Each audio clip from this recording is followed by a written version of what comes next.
Salut tout le monde. Cette séquence vidéo implique la deuxième partie de l'étude des fondations superficielles. On s'intéresse dans cette partie-là à l'étude du comportement global d'un système de fondations superficielles, c'est-à-dire un groupe des semelles sur le logiciel Bentley. Pour cela, on va vers Geostructural Analysis et on choisit le module Plate. Comme la vidéo précédente, il faut remplir les données du projet, le client et le bureau d'études en charge du projet. Il faut changer aussi le système des unités en système des unités internationales metric. Yes. On va vers Settings. On sélectionne la norme française. OK. Oui, on va importer le plan de fondation, les semelles et les longs greens vers ce logiciel. Donc, on va mettre un coup d'œil sur le plan de fondation. Voilà. En rose, ce sont les semelles carrées et rectangulaires. En vert, ce sont les longs greens qui les relient. Et en rouge, ce grand rectangle représente la chape. Pour cela, on va vers File, Import, Format DXF.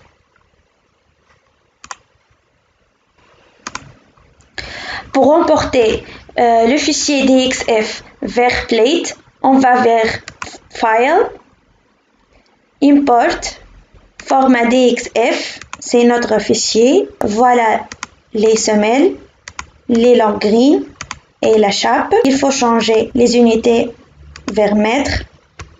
OK. Et voilà notre plan de fondation importé. Comme premier pas, il faut dessiner sur ce plan les semelles et les longs greens et la chape. Donc on va vers Joints, les points, et on va mettre tous les points des semelles et des longs greens.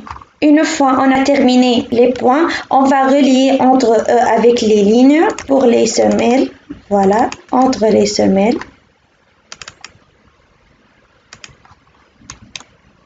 Et aussi, on va relier entre les points de notre chape.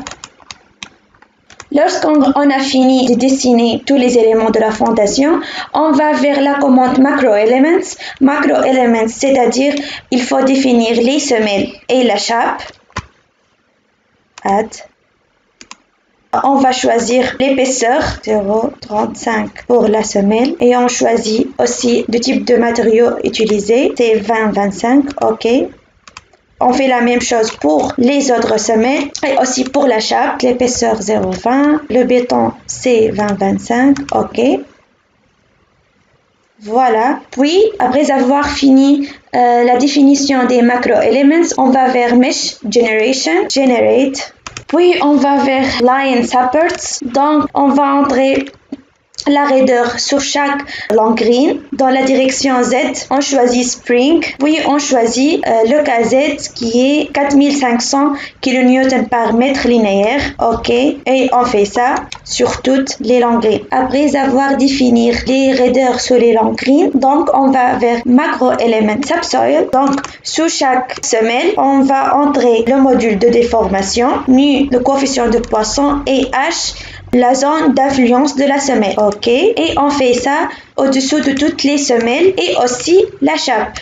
Voilà la chape. On continue vers la définition des charges. Donc, il faut définir les charges. Donc, G1, Self-Weight Permanent, le poids propre avec les coefficients 1,35 et 1. OK. Aussi, G2 qui est une charge permanente avec les coefficients aussi 1,35 et 1. OK. Donc, on a défini les 4 charges. On va vers Joint Load, c'est-à-dire on va charger chaque semelle selon la descente de charge donnée par l'ingénieur structure. Dans notre projet, ces semelles sont chargées d'une charge verticale, un moment sur l'axe X et un moment sur l'axe Y, de moins 300, moins 200 et moins 50 sur toutes les semelles. Voilà. Les semelles aussi sont chargées uniformément. Donc, chaque semelle est chargée uniformément d'une charge qui est égale à moins 20 kN par mètre carré. Après avoir chargé nos semelles, on va vers les combinaisons de charges. Donc, On choisit les combinaisons de charges SLS, c'est-à-dire ELS, G1 plus G2 qui ont été déjà définis dans load cases. On coche Consider les facteurs 1, 1. Donc, ce sont les macro element dimensioning.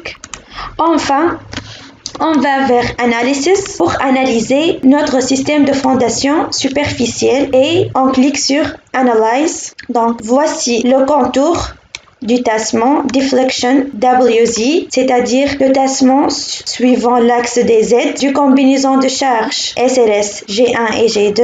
Voilà le contour, il donne 11,55 mm, c'est-à-dire 1,15 cm qui est considéré un tassement admissible inférieur à 2 cm. Aussi, on peut voir le contour des contraintes. Il nous donne une valeur de contrainte maximale qui est égale à 44,20 kN par mètre carré. Alors, on a fini notre étude du système de fondation globale et comme d'habitude, on choisit les images qui vont être incluses dans notre note de calcul. Par exemple, le projet Macro Elements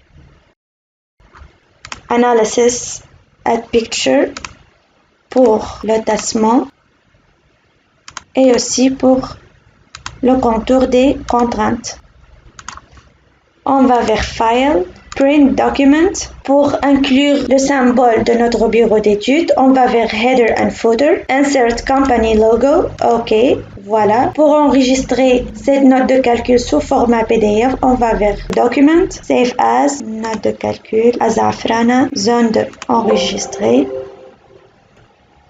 On a fini et merci pour votre attention.